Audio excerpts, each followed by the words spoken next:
What's up, guys?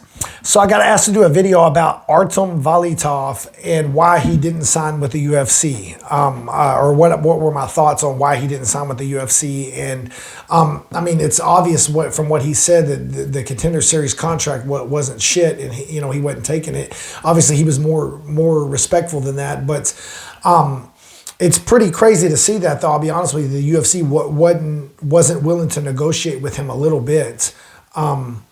Because he was a Glory kickboxing world champion, and he may have been a 2-division world champion as well. But I know he was a world champion and world-class striker, and looked really good in the Contender Series, and basically got fought for the Contender Series, won the fight, and turned down the contract. And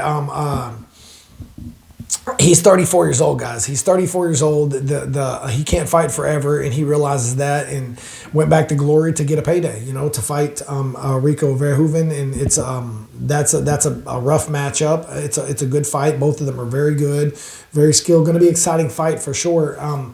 But money is money, He's a prize fighter. He's got to do what he has to do. And I am shocked that the UFC wasn't willing to negotiate somewhat. Like, I'm very shocked with that.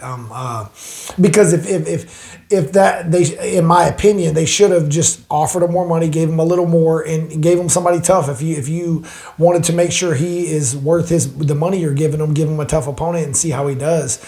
So it's very unfortunate he's not in the UFC right now. And I know he didn't really talk bad about the UFC. He wasn't disrespectful or anything. Just he's leaving the door open to possibly go back and fight for the UFC later. But it is kind of disappointing to not see him get signed, or see him to not take that contract and not fight. But he's got to do what he's got to do. He's 34 years old.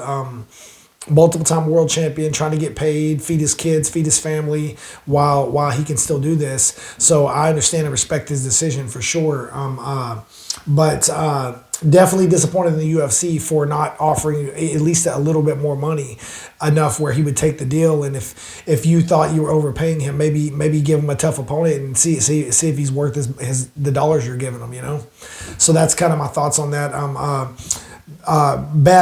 Really, the fans lose because this guy's exciting. This guy's an exciting fighter, and it would have been good to have him in the UFC for sure. But I'll tune in and watch him fight in Glory any day of the week. So props to him for making a good decision, and not so good for the UFC, I guess. But they don't really care. They got their own stuff going, and UFC is the biggest organization in the world, so they know the negotiation leverage is on their side. So unfortunately, things just didn't work out between them. But yeah, that was my thoughts on it. So I'm excited to see him fight in Glory. Excited to see him fight in Glory for sure in June. If you're new to martial arts and you're looking for a gym in your area, get my book, The Ultimate Guide to Choose Your Martial Arts School and Instructor. Link is in the description below. And if you have any other subjects you'd like me to talk about or go over, just leave a comment below and I'll try to make a video. Thank you, guys.